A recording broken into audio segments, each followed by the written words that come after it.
प्रदेश हुकूमत ने 20 मई को असेंबली और कानून साज काउंसिल में साल 2021-22 का बजट पेश किया। वजीर खजाना बी राजेंद्र नाथ रेड्डी ने तकरीबन 29,000 करोड़ का बजट पेश किया, जिसमें अक़लियतों के लिए माइनॉरिटी एक्शन प्लान के नाम पर 3,840.72 करोड़ मुख्तस किए गए। हुकूमत ने दावा किया है कि अक़लियती बजट में गुज़श्ता साल की बनस्बत इजाफा किया गया है, लेकिन माइनॉरिटीज़ और अक़लियती तंजीमों ने बजट को माइनॉरिटी के लिए मायूस कुन करार दिया। उन्होंने इल्ज़ाम लगाया कि हुकूमत ने आदाद शुमार का उलट फेर करके अक़लियतों को खुश करने की कोशिश की है। बजट पर अमल आवरी ज़ीरो, बजट में अक़लियतों को नज़रअंदाज करने का इल्ज़ाम, लड़कियों की शादी के लिए दुल्हन स्कीम, नौजवानों को रोज़गार से जोड़ने के लिए बिलासूदी कर्ज, इस्लामिक बैंक, बैरून ममालिक में तालीम हासिल करने वाली स्कीम का वादा पूरा नहीं हुआ। उर्दू यूनिवर्सिटी को सिर्फ 1 करोड़ का ऐलान करके उर्दू से भी नाइंसाफ़ी की गई। इस बजट में किसको क्या मिला और पिछला बजट कितना खर्च किया गया और कितना लैप्स हुआ, इस पूरे मामले पर बात करने के लिए आज हमारे साथ कुछ खास मेहमान होंगे। YSRCP लीडर और करनूल से MLA हफीज़ खान साहब और social democratic party of India के स्टेट सेक्रेटरी मोहम्मद अब्दुल्ला खान और अक़लियती हुकूक़ तंजीम बराए तहफ़्फ़ुज़ AP के सदर फारूक शिबली साहब इस पूरे मुद्दे पर बात करने के लिए हमारे साथ जुड़ेंगे। तो तीनों मेहमान हमारे साथ जुड़ चुके हैं। हफीज़ खान साहब जो कि सरकार में इस वक्त हैं, जिम्मेदार शख्सियत हैं, फ़ोन पर वो हमारे साथ जुड़ चुके हैं। हफीज़ खान साहब, इस साल के बजट को आप सरकार के आदमी हैं, सरकार में हैं, लाजमी बात है आप अपने बजट को बेहतर बताएंगे, लेकिन किन हवालों से बेहतर बताएंगे ये बताइए। जी अस्सलाम वालेकुम सर, बहुत बहुत शुक्रिया आपका जी, आप हमारे को मौका दे रहे हैं बात करने का। अगर आप पिछले हुकूमत में देखेंगे तो ये बजट 1000 करोड़ का था जी। 2019-20 में इसको करीब 1200 करोड़ का करी हमारी गवर्नमेंट आकर, फिर 1600 करोड़ करी, फिर 1755 करोड़ का एस्टिमेटेड बजट करी जी। और एक्शन प्लान में पूरे स्कीम्स के जरिए माइनॉरिटीज की भलाई के वास्ते 3,840 करोड़ रुपए जो है खर्च किया जा रहा। तो सबसे ज्यादा जो हमारी मांग है वो रहती generally health care, medical facilities and education. तो आज एजुकेशन में जगनन्ना विद्या दीवाना में जो है फीस रिम्बर्समेंट दी जा रही, जगनन्ना वसति दीवाना में हॉस्टल फीस दी जा रही, और हमारे बच्चे जो बहुत गरीब तबके से रहते हैं जी, जो साचार कमेटी रखा है, रंगनाथ मिश्रा कमीशन रखा है जी, मगर कभी कोई वो लोग जो है उसके बारे में सोचे नहीं कि क्या करना चाहिए कि वो बच्चे किस तरीके से स्कूल को वापस जा सकें। तो इतनी बेहतरीन स्कीम अम्मावड़ी बोल के स्कीम निकाल के जी, हर पेरेंट को 15,000 रुपए देके अपने बच्चे को जो है या तो आप गवर्नमेंट स्कूल भेजिए जी, या आप जो है प्राइवेट स्कूल भेजिए बोलकर जो है इकोनॉमिकली बैकवर्ड जो ये तो सबके लिए है, ये सभी तबकात के लिए। हम भी वही चाह रहे हैं। हम क्यों जो है हम ये चाह रहे हैं कि हमारे साथ वैसी तरीके का इंसाफ हो जिस तरीके का सबके साथ हो, वरना फिर बोलेंगे कि माइनॉरिटी अपीजमेंट हो रहा है, माइनॉरिटीज कैसे ये कर दे रहे वो कर दे रहे बोलकर फिर आप लोग हिंदुत्व एजेंडा को जो है आप लोग हवा दिए, ऐसा हो जाती है चीज। हम बोल रहे हैं हमारे को सबके बराबर करो, हमारे साथ इंसाफ करो। तो इस बार बराबर हुआ हिसाब माइनॉरिटीज के? बिल्कुल, आप 100% जो है हम लोग 100% बेनिफिशियरीज आर गेटिंग हमारी अम्मावड़ी स्कीम रहने दीजिए, फीस रिम्बर्समेंट रहने दीजिए, हॉस्टल की फीस। ठीक है, चलिए मेरे साथ और भी 2 मेहमान हैं, आपने इसको हवाले भी दिए हैं किस तरह से किया है। हमारे साथ इस वक्त जो है अक़लियती हुकूक़ तंजीम के जो है AP के सदर हैं फारूक शिबली साहब। फारूक शिबली साहब, हफीज़ खान साहब को आपने सुना है, पहले से बेहतर बजट है और हर एक का ख्याल रखा गया है।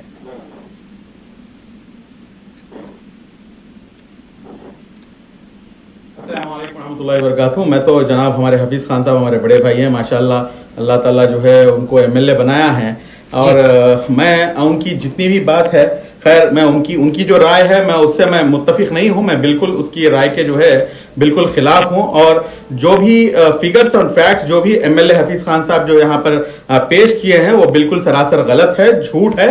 क्योंकि गुज़िश्ता साल का जो बजट है वो बजट 952 करोड़ है, जो कि आरटीआई रिपोर्ट के तहत उन्हीं की गवर्नमेंट ने मुझको दिया था। एक पहली बात। दूसरी बात, मैं ये साफ वाज़ेह कर देना चाहता हूं कि आप जो है ये कह रहे हैं कि हम सबको जो है एक कर देना चाहते हैं, तो एक बराबरी का हिस्सा मिलना चाहिए। बिल्कुल आपकी बात सरासर हक है, उसके अंदर कोई दो राय नहीं है। लेकिन पूरे हिंदुस्तान में अगर आप देखेंगे तो हर जगह पे भी जो है जो जनरल बजट है वो बजट जो है अलग तरीके से होता है। जो पिछला तबका है, जो माइनॉरिटीज हैं, एससीज हैं, एसटीज हैं, उनका जो है एक अलग बजट होता है उनकी फलाह बहबूदी के लिए। लेकिन यहां पर क्या हो रहा कि जो जनरल बजट है, जो जनरल बजट में जो बेनिफिशरीज हैं उन लोगों को निकालकर जो है आप ये दिखाना चाहते हैं कि हमने जो है आपके ऊपर इतना खर्च कर दिया। मैं अब जो कल का जो बजट आया है ना 756 करोड़ जो दिए बोल के बोल रहे हैं, और हफीज खान साहब तो माशाल्लाह 350 करोड़ का 3500 करोड़ का जो है कुछ हिसाब दिखा रहे हैं। तो मैं अब सीधा बस यही सवाल पूछना चाह रहा हूं कि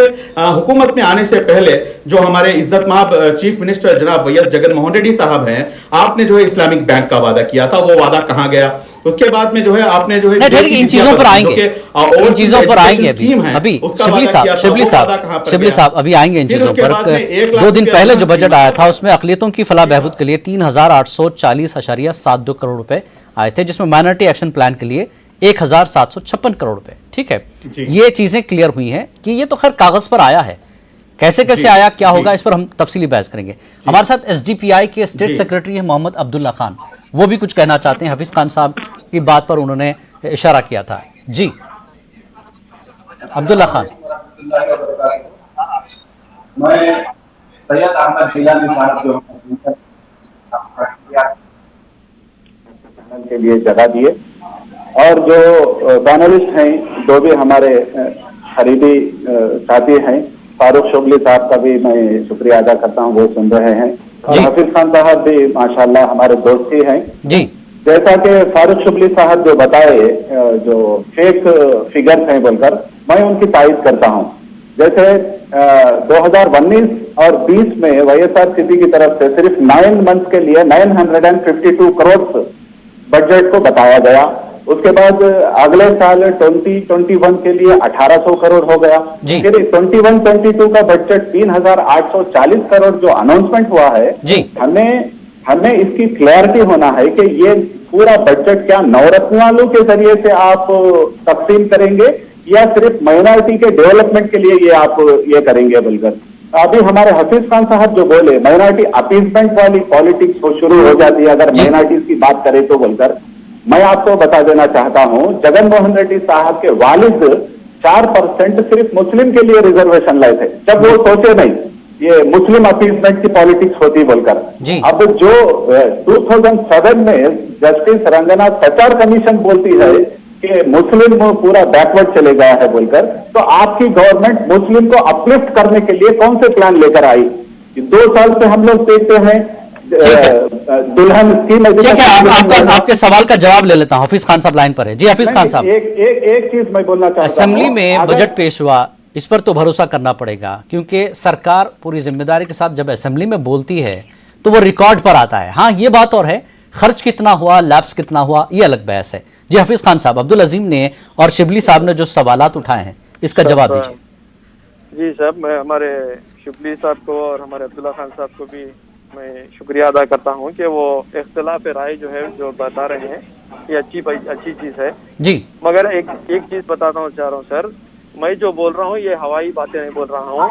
मेरे हाथ में बजट की किताब है, आप जो है असेंबली से जो है ये किताब मंगा ले सकते जी। रिवाइज्ड एस्टीमेट में 1634 करोड़ फॉर द ईयर 2021 जो है हम लोग खर्च करे हैं। और हम लोगों को क्या चाहिए सर? हम लोगों को चाहिए एजुकेशन, हम लोगों को चाहिए हेल्थ केयर, हम लोगों को चाहिए हाउसिंग, हम लोगों को चाहिए जॉब, हम लोगों को चाहिए कि जॉब्स में जो है बराबर हमारा हिस्सा हो जी। तो ये इसके सारे स्कीम्स में 100% सैचुरेशन लेवल के ऊपर 100% सैचुरेशन लेवल के ऊपर कब देना पड़ रहा था मुस्लिम माइनॉरिटीज के लिए सेपरेट बोले तो छोड़ देती थी गवर्नमेंट। हमारे वैसी गवर्नेंस पूरे इंडिया में नहीं है, हम चैलेंज कर सकते हैं। हमारी जो ये वॉलंटियर्स के जरिए जो गवर्नेंस आई है जी, हम लोग 100% बेनिफिशियरीज को जो बच्चे रहते हैं, जो छोटे बच्चे हैं, हफीज खान जो साहब, हफीज खान आंगनबाड़ी में साहब, रहते हैं, अब्दुल्ला खान का वहाँ के सवाल वो ये बच्चों था से कि ये लेके- क्या सारा बजट आप अकलियतों की फलाह बहबूद के लिए करेंगे या नवरत्न आलू जो आपका प्रोग्राम है सरकार का उसमें आप माइनॉरिटीज पर खर्च करेंगे? यानी बजट रिलीज हो रहा है माइनॉरिटीज के नाम पर, खर्च हो रहा है किसी दूसरे सब्जेक्ट के नाम पर। हालांकि आप माइनॉरिटीज को दे ही रहे हैं उस दूसरे में, लेकिन खर्च एक तरफ दिया एक तरफ जा रहा है, खर्च एक तरफ से हो रहा है। नहीं, आप गलत समझ रहे सर। सुनिए सर जी, आपको नहीं देखिए, मेरे समझने से कुछ नहीं होगा। अब्दुल्ला खान का सवाल ये है, इस आप जो माइनॉरिटीज का बजट है क्या वो नवरत्न प्रोग्राम है उसमें खर्च करके दिखा रहे हैं कि हमने माइनॉरिटीज पे भी खर्च कर दिया? नहीं सर, हाउसिंग में अगर पट्टा दे रहे हैं 100% सैचुरेशन लेवल पे दे रहे हैं तो क्या ये चीज गलत है? अगर हम लोग जो है बच्चों की फीस 100% पे जो है हम लोग फीस रिम्बर्समेंट दे रहे हैं तो क्या ये गलत है? क्या हॉस्टल की फीस 100% दे रहे हैं तो क्या वो गलत है? या आज नाडू नेडू में जो है हम लोग पूरे स्कूल्स को रेनोवेट करके गवर्नमेंट स्कूल्स को जो है बेहतर एजुकेशन सिस्टम के जरिए बना रहे हैं तो क्या वो गलत है? क्या हॉस्पिटल्स जो है हमारे मुस्लिम एरिया के हॉस्पिटल्स को अगर हम लोग स्ट्रेंथन कर रहे हैं तो क्या वो चीज गलत है? ठीक है, अब्दुल्ला खान, सर वाहन आपके सवाल का इन्होंने जवाब दिया। आपको क्या कंफ्यूजन है? सर एक चीज सुन लीजिए सर, बोल देता हूँ। जी, एक चीज बोल देता हूँ सर, वाईएसआर वाहन मित्रा जो है, जो टैक्सी ड्राइवर्स हैं, ऑटो ड्राइवर्स हैं, उसमें ज्यादातर हमारे भाई हैं, उसमें जो है हम लोग 100% दे रहे हैं, क्या तो वो चीज गलत है? ठीक है, इनका एतराज लेते हैं अब। जी अब्दुल्ला खान, अभी जो हमारे मित्रा में हम लोग ये पैसों को तकसीम कर रहे हैं बोलकर, ये तो जनरल बजट का डिस्ट्रीब्यूशन हो गया।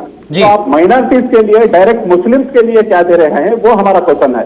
अभी जो 3,840 करोड़ का जो अनाउंसमेंट हुआ है ये नवरत्नालू के जरिए से डिस्ट्रीब्यूट हो रहा है। ये डायरेक्ट मुस्लिम्स के लिए, मुसलमानों के लिए माइनॉरिटी फाइनेंस कारपोरेशन है, उसमें कितना बजट आज की तारीख तक आप 2 साल से हुकूमत में हैं दिए हैं उसका बताइए। दुल्हन स्कीम के लिए 2 साल से जो पिछली गवर्नमेंट थी 50,000 रुपए दिया करती थी, जगनमोहन रेड्डी साहब पैदल यात्रा में वादा करे थे 50,000 से लेकर 1 लाख तक दे दूं बोलकर, वो 1 लाख कितनी फैमिलीज को, कितने दुल्हनों को मिला, ये हमारा क्वेश्चन है। ठीक है, अगर ये नहीं है बोले तो जनरल बजट है ये। ठीक है, हफीज खान साहब, माइनॉरिटी वेलफेयर के लिए क्या है? आप हमारे बजट से सर, मैं एक चीज का चैलेंज करना चाह रहा हूँ सर, आप हमारे बजट से दूसरे स्टेट्स के बजट को कंपेयर कर लीजिए, कितना socio economic political upliftment of the minorities हमारे ये स्कीम्स के जरिए हो रहा है। हमारे पास इमाम और मौजन साहब का भी जो है जो ऑनररी मॉनिटरियम था उसको भी जो है 5,000 और 10,000 बढ़ा चुके हैं। हम लोग जो है नवरत्नालू बोलकर हमारे 9 स्कीम्स फ्लैगशिप स्कीम्स हैं। हफीज खान साहब, आप बता तो रहे हैं कि ये सारे खर्च हो रहे हैं और आप सबके लिए खर्च कर रहे हैं। सवाल यहाँ पे आ रहा है कि यहाँ पर खर्च की जो नेम प्लेट है ना, वो नेम प्लेट बदल रही है। नहीं सर, मैं आपको बात खत्म कर रहा हूँ। 94.5% ऑफ द मैनिफेस्टो हम लोग आज जो है with in 2 years in the period of Covid times complete करे हैं। एक जो दुल्हन स्कीम है वो दुल्हन स्कीम सिर्फ माइनॉरिटीज के लिए नहीं है सर। हमारे पास कोई भी स्कीम जो है एक तबके के लिए नहीं रहती। क्या एससीज में गरीबी नहीं है? बिल्कुल, सब तबकात में गरीबी नहीं है। क्या दूसरे बैकवर्ड क्लासेस में गरीबी नहीं है? हमारी गवर्नमेंट जो है every down trodden, every poor, ठीक है, हर तबके के लिए आपकी स्कीम है और वहीं माइनॉरिटीज के लिए भी दूसरी जगहों से भी आप कोशिश कर रहे हैं। शिबली साहब, आपने तो पूरे बजट को ही गलत बताया, अब आपका एतराज क्या है जब खर्च सब जगह हो रहा है? बिल्कुल साहब मैं जी तो मैं जो है, ठीक है, चलिए थोड़ी देर के लिए हमारे बड़े भाई जनाब एमएलए मौसूफ हफीज खान साहब की बात से मुत्तफिका राय रखेंगे थोड़ी देर के लिए। बेनिफिट ऑफ डाउट के लिए हम ये एक्सेप्ट करेंगे कि आपने जो भी कहा बिल्कुल सही है। तो मैं यहाँ पर जो है ये सवाल उठाना चाहता हूँ कि आप जो है जो जनरल बजट है, तो जनरल बजट मतलब सबको मिलाकर जो है नवरत्नालू स्कीम के अंदर से आप जो है ये खर्चा कर रहे हैं। आपका ये कहना ये है कि आपको जो है बजट मिल रहा नहीं मिल रहा, बेनिफिशियरी हो रहे नहीं हो रहे बोल के आप पूछ रहे हैं, मतलब आप जो है सब कुछ जनरलाइज करना चाह रहे हैं। तो मेरा साफ सीधा सवाल है कि पूरे सूबे आंध्र प्रदेश का जो बजट है वो बजट जो है 2,29,000 करोड़ जो है पूरे सूबे आंध्र प्रदेश का बजट है। मतलब एक अप्रोक्सीमेटली फिगर बोल रहा हूं, एक्चुअल फिगर तो 2,29,779 करोड़ है। बिल्कुल। तो इसके अंदर से जो है जो अक़लियत हैं, हम लोग जो यहाँ पर जो माइनॉरिटीज हैं, ऑलमोस्ट 8.9% ऑफिशियल 2011 के सेंसस के हिसाब से हैं। अगर आप अनऑफिशियल रिकॉर्ड देखें तो 12 से 13% है। तो मैं ये कहना चाहता हूं कि अगर आप ऐसा खर्च करना चाहते हैं तो आप उसके अंदर से जो है जो ऑफिशियल रिकॉर्ड है 9% का, 9% मतलब 2,29,000 में से 9% हमारे ऊपर खर्चा कीजिए आप तो बिल्कुल नाइंसाफी हो रही है। अगर वो हिसाब से, अगर आपके हिसाब से भी अगर कैलकुलेट करेंगे तब भी नाइंसाफी हो रही। और यहां पर जो है आप जो बजट जो अलॉट हुआ है 952 करोड़ का, जो ऑफिशियल 2020 और 21 का, उसके हिसाब से जो आरटीआई रिपोर्ट मैंने हासिल की है उसके अंदर जो है सीधा सीधा जो है 700 करोड़, 715 करोड़ और 717 करोड़ जो है सीधा सीधा नवरत्नालू के लिए डाइवर्ट हो गया है। तो यहां पर जो है मतलब इससे पहली भी जो गवर्नमेंट थी, मतलब इससे पहली की गवर्नमेंट के बारे में मैं नहीं कह रहा हूं कि बल्कि जितनी भी गवर्नमेंट है इससे पहले सूबे आंध्र प्रदेश में थी, सबके सबने जो है जनरल बजट अलग रहा और जो है अक़लियतों का बजट अलग रहा। यहां पर तो आप जो है जो जनरल बजट के अंदर जो अक़लियत जो फायदा उठा रहे हैं उसको भी जो है आप माइनॉरिटीज के ऊपर खर्च कर रहे हैं बोल के आप दिखा रहे हैं। ये तो बिल्कुल मतलब हाथी के दांत दिखाने के अलग। आपका जवाब देंगे हफीज खान साहब।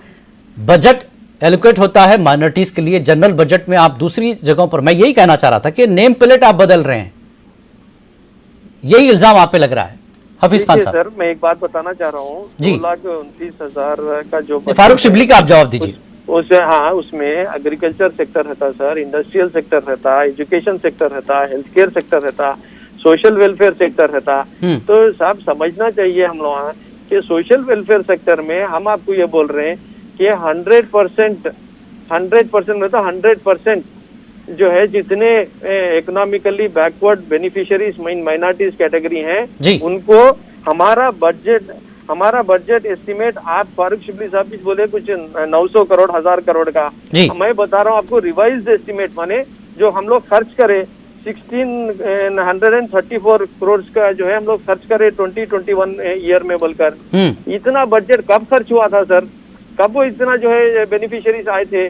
कितनों को जो है आज तक हमारे पास हाउसिंग जो है पट्टे मिले थे या जो है फ्लैट्स मिले थे? कितने लोगों को जो है 100% बेनिफिट्स हुए थे? अच्छा, ये 100% बेनिफिट्स की वजह से क्या हो रहा? बच्चों को तालीम फ्री में मिल रही, हेल्थ केयर फ्री में मिल रहा, हाउसिंग फ्री में मिल रही, हमारे पास जॉब्स में जो है 4 लाख जॉब्स आए हैं, तो उसमें 70-80% में SC ST BC माइनॉरिटीज में को बच्चों को जो है और बच्चियों को जॉब्स मिले हैं। अब बात इमाम मौजूनों को जो देने का था ऑनरेरी प्रीमियम, वो भी बढ़ा चुके हैं। ये लोगों के पास बच के सिर्फ जो है हमारे पास जो 5% के जो हमारे जो जबान दिए थे हम लोग जो कंप्लीट नहीं करे हैं वो भी कंप्लीट करेंगे। ये सब कब कर रहे हैं सर? ठीक है, चैलेंज करके बोल सकता हूँ मैं कि 1,25,000 करोड़ रुपए डायरेक्टली बेनिफिशियरीज को ट्रांसफर करने वाली ये वाहिद गवर्नमेंट है पूरे इंडिया में इन कोविड टाइम्स। ठीक है शिबली साहब, कोविड को शिबली साहब आरोग्यश्री में लाके फ्री में आज इलाज दे रही है हमारी गवर्नमेंट। ठीक है शिबली साहब, आपको जवाब मिला आपका? जी साहब, मैं जिलानी साहब, मैं बस आपसे इतनी गुजारिश करना चाहता हूं कि क्या गुज़िश्ता हुकूमतें जितनी भी थी, वैएस राजशेखर रेड्डी साहब की रहने दीजिए, रोसैया साहब की रहने दीजिए, या जो है किरण कुमार रेड्डी साहब की रहने दीजिए, या प्रीवियस जो गवर्नमेंट श्री नारा चंद्रबाबू नायडू साहब की, क्या इस वक्त क्या जनरल बजट नहीं खर्च किया जा रहा था? क्या जनरल बजट के अंदर मुसलमानों को फायदा पहुंचाया नहीं जा रहा था? क्या मुसलमान जो है उसके अंदर जो है आपको क्या बोलते हैं, ये जितने भी स्कीम्स थी, ये स्कीम्स के जरिए से जो है क्या मुसलमान फायदा नहीं उठा रहे थे? बिल्कुल उठा रहे थे। उसके साथ साथ में जो है आपको माइनॉरिटीज का एक अलग बजट हुआ करता था जिसके अंदर जो है क्या बोलते हैं कई ऐसी चीजें हैं जो कि दुल्हन स्कीम है, इस बार भी तो है जो है शिबली साहब, माइनॉरिटीज के लिए अलग से बजट तो इस बार भी दिया है जगन सरकार ने। कहां पर है साहब? नहीं है। फिर ये 3,840 ये क्या है? बजट दिया है, उस बजट को जो है सीधा जी हाँ, ये पूरे का पूरा जो है नवरत्नालू को डाइवर्ट हो रहा है साहब। जो नवरत्नालू के अंदर जो जनरल जो लोगों को जो क्या बोलते खर्च कर रहे हैं उस चीज को लेके आकर दिखा रहे हैं। मैं आपको 1-2 मिनट मेरे को टाइम दीजिए, मैं आपको समझा देता हूं। नहीं शिबली साहब देखिए, यहाँ पर कंफ्यूज होंगे लोग। मैं ये बता रहा हूँ अकलियतों के लिए जो बजट हुआ है फलाह बहबूदी के लिए 3,840.72 करोड़, ठीक है। आप कह रहे हैं इस बजट को नवरत्नालू में शामिल करके इस्तेमाल किया जा रहा है। तो क्या ये सारा बजट जो माइनॉरिटीज के लिए है, नवरत्नालू के तहत जी। माइनॉरिटीज के लिए इस्तेमाल हो रहा है, सिर्फ नाम नवरत्नालू प्रोग्राम के लिए लगाया गया है, तो क्या आपको लगता है कि ये बजट अकलियतों के लिए इस्तेमाल नहीं हो रहा है वहां पर? मैं वही तो कहना चाह रहा हूं कि जो अक़लियतों का जो एक्सक्लूसिव बजट है वो एक्सक्लूसिव कहीं पे भी हमारे ऊपर खर्च नहीं हो रहा है साहब। आप हमें मेरी वही तो मैं आपको वही तो समझाना चाह रहा हूं जी। कि गुज़िश्ता हुकूमतें जितनी भी थी वहां पर जो भी जो है जनरल बजट में फायदा उठाया जाता था उसको कभी भी जो है माइनॉरिटीज के बजट में लाकर कोई हिसाब नहीं यानी दिखाया। आप चाहते कोई हैं भी जो है माइनॉरिटीज हमने का जो आपको बजट अलग से एलोकेट हुआ है वो अलग से इस्तेमाल हो, और सरकारी जो जनरल बजट है उसमें सारे लोगों के लिए इस्तेमाल हो जिसमें माइनॉरिटी भी हो। जी हाँ बिल्कुल, वो तो यस एग्जैक्टली पूरे इंडिया में यही ठीक है हफीज खान यहाँ साहब, तक कि हफीज खान साहब ये कंफ्यूजन दूर कीजिए। देखिए माइनॉरिटीज के लिए मुख्तस करदा बजट वो अलग चीज है, ठीक है। आप उसी बजट को लेकर सरकार के दूसरे प्रोग्राम में इस्तेमाल करके ये बता रहे हैं कि हम माइनॉरिटीज पर बजट जो है खर्च कर रहे हैं। एक चीज जनरल बजट और माइनॉरिटी बजट। सर एक वक्त राजीव गांधी साहब बोले दिल्ली से 100 रुपए निकल जाते हैं तो जो है आदमी, एक आम आदमी के पास पहुंचे जब तक 10 रुपए तक पहुंचते हैं बोल के। जी ये कांग्रेस के पूर्व प्रधानमंत्री साहब राजीव गांधी साहब बिल्कुल बोलने का बोले थे। बिल्कुल मैं आपको एक चीज चैलेंज कर रहा हूँ सर जी, नंबर्स पे फैक्ट्स पे बात करेंगे। बिल्कुल पिछले बिल्कुल 5 साल में माइनॉरिटी का बजट किधर किसमें पैसे खर्च करे चंद्रबाबू नायडू साहब के जमाने में पूरे आरटीआई में डाल के आपको शुक्ली साहब को बोलिए लेकर आइए बोलकर जी, क्या उनके एक्सेप्शनल स्कीम्स क्या थे बोलकर। आज हमारे की वजह से आज जो है हमारे वजह से socio economic political upliftment and empowerment कितना हो रहा है बैकवर्ड क्लासेस का, और हमारा सोशल वेलफेयर बजट कितना है। हमारा स्टेट ही सोशल वेलफेयर स्टेट है हमारा। हफीज खान साहब आपके काम करने पर सवाल नहीं उठ रहा है, आप सबको फायदा पहुंचा रहे हैं, ये बात सही है। शिबली साहब का और अब्दुल्ला खान साहब का सवाल ये है कि जो बजट आप माइनॉरिटीज के लिए सेपरेट अलॉट करते हैं उसको फिर आप सरकार के दूसरे प्रोग्राम में खर्च करके क्यों बता रहे हैं कि हम माइनॉरिटीज पर खर्च कर रहे हैं? जनरल बजट के तहत सबको आप खर्च कीजिए। Sir everything is related to social welfare empowerment of the poor classes sir, backward classes. जी उसमें माइनॉरिटीज भी आते हैं सर। मैं आपसे बताता हूँ सर, लास्ट गवर्नमेंट 40,000 और 45,000 करोड़ अगर सोशल वेलफेयर के वास्ते खर्च करी है तो आज डायरेक्ट बेनिफिशियरी ट्रांसफर में ही हमारी गवर्नमेंट जो है 1,25,000 crore with in 2 years in the period of Covid times the है सर। बिल्कुल कोविड में खर्च किया आपने, बहुत बड़ी बात है। हालात तो पूरी दुनिया के खराब है। कोविड पे नहीं खर्च करे सर, पब्लिक को दिए पैसे, ये डायरेक्ट बेनिफिशियरी ट्रांसफर माने उनके बैंक के अकाउंट के अंदर पड़ा ये पैसा 1,25,000। ठीक है अब्दुल्ला खान साहब अब क्या एतराज है आपको? अभी हमारे जो अब्दुल हफीज खान साहब जो पहले क्वेश्चन में बोले थे कि ये बजट जनरल बजट की तरह हम किसी जात को किसी मजहब को दे के नहीं देता, सबको ये यूटिलाइज करने के लिए बोलते बोलकर हमारा एमएलए हफीज खान साहब से डायरेक्ट ये क्वेश्चन है कि क्या ये बजट में दुल्हन स्कीम की पूरा पैसा इसमें इंक्लूड करे हैं? एक दूसरी चीज जो उर्दू यूनिवर्सिटी करनूल में है, करनूल मुस्लिम थिक पॉपुलेटेड सिटी माना जाता है आंध्र प्रदेश में, बिल्कुल, जबकि रायलसीमा यूनिवर्सिटी को 7 करोड़ को सैंक्शन करे हैं जो पूरा इंफ्रास्ट्रक्चर 100% बन चुका है। वहां लास्ट ईयर चला। हफीज खान साहब उर्दू यूनिवर्सिटी के बारे में तो आपकी सरकार बनने के बाद आपके जो डिप्टी सीएम अमजद बादशाह साहब ने तो बहुत बड़ी बातें की थी कि हम इस यूनिवर्सिटी को बहुत आगे लेकर जाएंगे। 1 करोड़ में क्या यूनिवर्सिटी आगे चलेगी? जी सर मैं बोलता हूँ सर, स्ट्रेट क्वेश्चंस का आंसर मैं देता रहता हूँ हमारे दोस्त अब्दुल्ला खान साहब का, कि पहली चीज दुल्हन स्कीम हमारे पास अभी इम्प्लीमेंट नहीं हुई है सर। ओके, पिछले 2 साल से नहीं हुई है, इसलिए नहीं हुई है कि जो अनइम्प्लीमेंटेड जो स्कीम्स है हमारे जो 5% बचे हुए हैं उसमें से एक दुल्हन स्कीम भी है। ठीक, एंड वो दुल्हन स्कीम सिर्फ माइनॉरिटीज के वास्ते नहीं है अगेन सर, जी सबके लिए। अगेन हम लोग जब काम करते हैं हमारे सीएम साहब का एक ये है कि जब हम लोग इमाम मौजन का जो है ऑनरेरियम बढ़ाना सोचे तो पैस्टर्स को और अर्चकलू माने जो ब्राह्मण्स रहते हैं उनको भी जो है बढ़ाकर दिए। तो कल हम लोग जब दुल्हन स्कीम ये करेंगे तो जब हमारे जो बैकवर्ड क्लासेस के हमारे दूसरे मजहब के भाई बहन रहेंगे उनको भी जो है देंगे हम लोग। ये आने वाले दिनों में है। ठीक है, ये उर्दू यूनिवर्सिटी जो है उर्दू यूनिवर्सिटी गवर्नमेंट जब एक गवर्नमेंट मैनिफेस्टो जब लेके निकलती है तो कोई गवर्नमेंट जो है 5 साल के अंदर खत्म करने की बात करती है, मगर 94% उर्दू यूनिवर्सिटी गवर्नमेंट शुरू के 2 साल में कंप्लीट कर दी है। उन लोगों के पास सिर्फ दुल्हन स्कीम के अलावा कुछ बोलने कैसे नहीं है। दूसरी चीज, उर्दू यूनिवर्सिटी जो है नारा चंद्रबाबू नायडू साहब लाके खोल दिए, बगैर कुछ पैसे दिए के, बगैर कुछ उसको जो है बिल्डिंग अलोकेट करे के, बहुत बस्ता हालत में उसकी हालत रख दे के चले गए। ना सिर्फ उर्दू यूनिवर्सिटी सर, मैं आपको बताना चाह रहा हूँ 100 से ज्यादा इंटरमीडिएट कॉलेजेस को परमिशन देके चले गए उन्होंने, 50 से ज्यादा डिग्री कॉलेजेस को परमिशन देके चले गए, जहाँ पर कोई लेक्चरर नहीं है, ना बेंच है, ना बिल्डिंग है। तो ये पिछले गवर्नमेंट की गलतियों को हम लोग सुधारने की कोशिश कर रहे हैं। कोविड टाइम है, हमारा डेफिसिट बजट है, ठीक है, हमारा जो है। नहीं हफीज खान साहब, 1 करोड़ में आप क्या क्या चीजें सही करेंगे उर्दू यूनिवर्सिटी 20 करोड़ रुपए देंगे सर, 1 करोड़ नहीं बोल रहे ना आप, 20 करोड़ देंगे उर्दू यूनिवर्सिटी के ऊपर। नहीं, अभी तो आपने 1 ही करोड़ दिया है ना सर, वो तो देंगे, आगे की बात है। उसमें भी बातचीत चल रही सर, उसमें भी सर आप बोलिए। ठीक है, कि कोविड टाइम्स में जब जो है टैक्स नहीं है, एक्सचेकर जो है माइनस में चल रहा है, चलिए ठीक, गवर्नमेंट जो है इतने पूरे स्कीम दे रही बिल्कुल है। बिल्कुल हालात ठीक नहीं है, कोरोना का मामला है, सही है, लेकिन शिबली साहब और अब्दुल्ला साहब के जो सवाल हैं और उनकी जो उम्मीदें हैं कि सरकार जो बजट एलोकेट करती है तबकात को, उसी तरह से उन्हीं स्कीम के तहत उन तबकात को खर्च करें, न कि सरकार अपनी दूसरी स्कीमों में इन पैसों को खर्च करके ये बता दे कि हमने सब पर खर्च कर लिया है। खैर हालात ठीक नहीं है, कोरोना के मामले है, और जहां तक उर्दू यूनिवर्सिटी का मामला है, 1 करोड़ में यूनिवर्सिटी के हालात नहीं बदलेंगे। यूनिवर्सिटी के जो आप बता रहे हैं पिछली सरकारों का जो मामला था, उसको पहले सही तौर पर डिजाइन कीजिए और उर्दू यूनिवर्सिटी के लिए कुछ जरूर कीजिएगा। बहुत बहुत शुक्रिया आप तीनों मेहमानों का इस पूरे मुद्दे पर बात करने के लिए।